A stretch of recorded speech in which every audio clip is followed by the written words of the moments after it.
طویل سوال آپ نے فرمایا ہے وراثت کے متعلق۔ تو یاد رکھنا چاہیے کہ والد جو جائیداد دنیا میں چھوڑ کے جاتے ہیں، یا والدہ، گھر ہو یا دکانیں ہوں، اس کے کرائے میں تمام ورثاء کی شراکت ہوتی ہے۔ یہ جائز نہیں ہے کہ ایک بیٹا دکان کو سنبھالے۔ جتنی بہنیں، جتنے بھائی ہیں، وہ سب اس نفع میں شریک ہیں۔ گہرا حصہ بہن کو ملے گا، بیٹی کو ملے گا، اور دوہرا حصہ بھائی کو ملے گا یا بیٹے کو ملے گا۔ اس لیے کرایہ کسی ایک وارث کے لیے لینا جائز ہی نہیں بنتا۔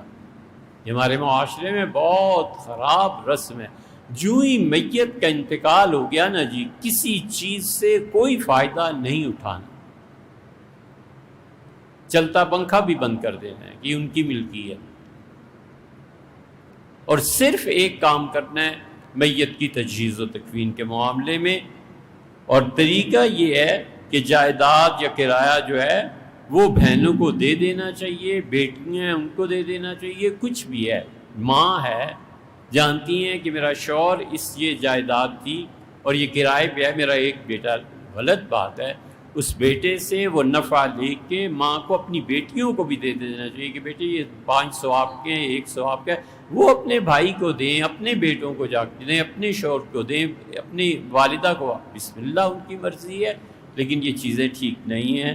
ہمیشہ میت کے بعد اس کی کسی چیز کو استعمال نہیں کرنا چاہیے، وہ سب چیزیں ان کی ہو گئی۔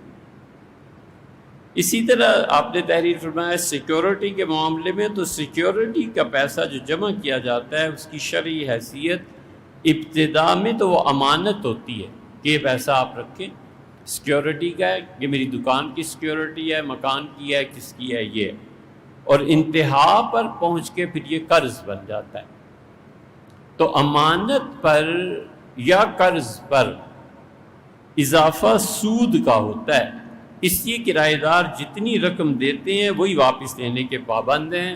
اب ڈالر گرتا ہے یا نہیں گرتا اس کی کوئی ٹھیکیداری نہیں، نہ کسی کا کوئی ذمہ ہے، کہ ملک جانے اس کے کام جانے۔ 50,000 روپے سیکیورٹی دی تھی، یہ آپ کی امانت تھی اس کے پاس، اصولاً تو اسے استعمال بھی نہیں کرنا چاہیے تھا۔ اگر شریعت ہی ہے تو 50,000 رکھ دیتا کہ بھئی یہ ان کی سیکیورٹی ہے، یہ 1 لاکھ 10 لاکھ انہوں نے دی ہے میرے کہنے پہ، جب بھی دکان میں کوئی حادثہ کوئی چیز پیش آئی اس سے ہم کاٹ لیں اگر اس کا قصور ہوا، اور وہی 10 لاکھ آخر پہ پہنچ کے واپس کر دینے۔ اب وہ کہتا ہے جی سیکیورٹی 10 لاکھ تھی لیکن اب تو ڈالر اتنا ہو گیا، یہ وہ کچھ نہیں ہو گیا، جو ایک مرتبہ آپ نے طے کیا ہے اس کو پورا کیا جائے گا، باقی جو چیزیں ڈالرز اور رزق کی ہیں اس کے لیے بڑی لمبی جد و جہد کرنی پڑتی ہے کہ کسی طرح ظالمانہ نظام حکومت سے جان چھٹے، نہیں تو پستے رہو، پس رہے ہو نا 70-80 سال سے، تو پستے رہو۔ بیٹی کی جائیداد کا حصہ پوچھا ہے، تو بیٹیوں کا اس جائیداد میں جو آپ نے تحریر فرمایا اس کا حصہ ان میں بنتا ہے، حصے کی قیمت یا کرایہ وہ ادا کرنے پڑیں گے۔ بھائی خود رہتے ہیں تو اس گھر کا مارکیٹ کے اعتبار سے کرایہ لگوائیں، مکان ہے، والد چھوڑ گئے، بہنیں ہیں، آدمی خود ہے، تو سب سے پہلے جا کر مارکیٹ میں کرایہ لگوائے کہ اس میرے مکان کا جس میں والد کے بعد رہ رہا ہوں، باقی بہنوں کا بھی حصہ ہے، اس کا کرایہ کتنا بنتا ہے۔